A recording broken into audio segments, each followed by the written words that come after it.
Welcome to RE Uncut. Our daily shows are powered by Core Logic and supported by Printforce, Rockend and Realty.com.au. Good morning once again. Being prepared to look hard at what's happening in your business is going to be critical to your success. Mark Frater is back today with his guest Andrew McSweeney from Ray White Carina, who says when you're looking critically at the business, it is vital to act on any weak areas. We'll give you that in just a moment. Realty's proprietary technology connects you, the agent, with buyers and sellers and builds relationships differently. Only Realty's unique geo-channel mapping gives you an exclusive connection strategy, and then our tech builds the relationship for you. This creates your digital voice, increasing your top-of-mind awareness as the agent of choice in your area. Your agent profile boosting content delivered consistently will get you in the door to secure the listing. And then the exclusive Realty listing strategy gets it marketed and sold. An end-to-end marketing solution for agents.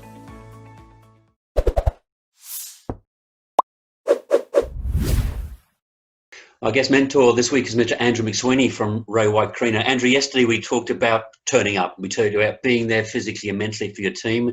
And towards the end of yesterday, you mentioned drilling down on the metrics of your business. And we do want to include all parts of your business. So can you talk to us a little bit how you went about that and what are some of those metrics that you specifically looked at? Yeah, well, I think that one of the challenges that I think we faced immediately was through our property management division.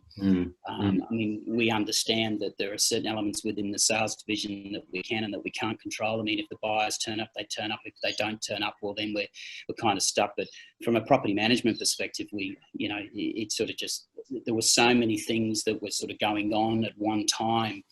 And it was really hard to get a grip on, and sort of particularly thinking about which way this was going to bounce. Were we going to have a lot of tenants that were going to be displaced? Were we going to have a lot of rental arrears? Were we going to have a lot of vacant properties?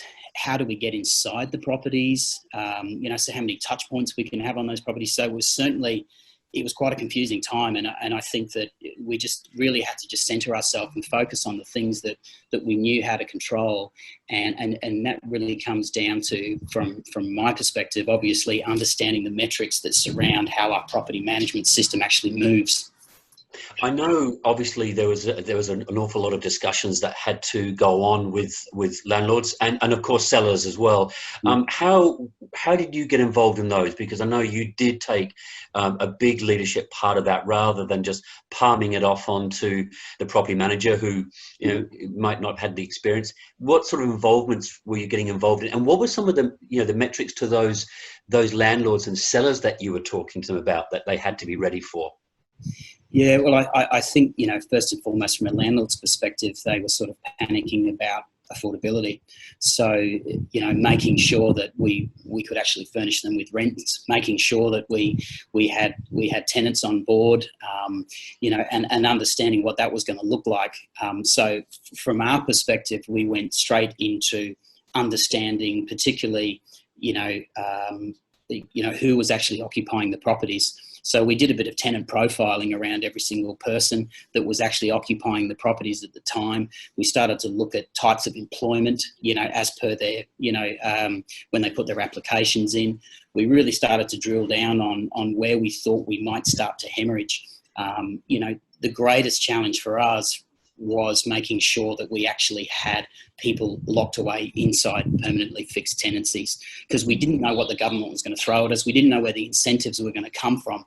But the other thing too that we thought deeply about was, if we can't get inside these properties, from a property management perspective, when somebody leaves the property, we've got entry condition reports, we've got exit condition reports, we've got cleaning, we've got maintenance, we've got all sorts of touch points that we thought we needed to alleviate ourselves from. So we started to look very much at the vacancy rates of our properties. So we wanted to really drill down on making sure that we had a tenant in every property for as long as we possibly could, so that we could fix the rental payments down, but obviously stop all of those touch points, all the insignificant touch points that we needed to have. The metrics of the sales business. I guess the first thing you're looking at the expenses of running a business, and again, salespeople have the same. Whether they're on their own as lead agents or whether they have small teams. Did you find when you really then looked at what you could reduce and cut back, there was a lot of unnecessary expenses, or that had just crept in because the market had been going quite well, or where you actually didn't really need to sort of bow down to those too quickly? Yeah, look, we run a cash flow that an elongated cash flow for about 3 months. So we try to remain in a positive cash flow position for as long as we possibly can. And obviously, from thinking about that, obviously, your wages and your advertising are probably the two most expensive parts of running the business. When it came to sort of really trying to chop the guts out of everything, we do keep abreast of all of those things on a permanent basis anyway, and start to run these positive cash flow projections for as long as possible. But trying to cut down on things immediately was really difficult. But obviously, from a marketing perspective, if you're not spending money because you're not actually getting listings, well, then you can probably manage that process a little bit better. But immediately trying to go, okay, well, how are we going to pull everything apart? We do look at that significantly all the time anyway. Yep. So we were kind of abreast of what was going on there. But immediately, we just sort of started to close down on extra expenses. Sure. Yeah. Thanks, mate. Well, again, for those people running a property management business and a sales business, regardless of the market, it's always good to look at the metrics, look at those KPIs, for want of a better word, that obviously have a big influence on on tenancy rates, income, and so forth from there. So it's great to know that you can do that at any stage rather than it just being through these times from here. So thank you for today. Tomorrow we're going to obviously look at, as we're coming out, and for us we are in Queensland, but obviously not so much other states, but how we look at rewarding what's been happening in the market from your sales team and your property management. So thank you, Andrew, for today. Look forward to seeing you again tomorrow, mate. Awesome. Thanks, mate. The Daily RE Uncut Show is powered by CoreLogic and supported by Printforce, Rockend and Realty.com.au. Realty.com.au is where you will see all our shows: Real Estate Talk, The Property Show, Auction Update, and of course RE Uncut. We are the home of property.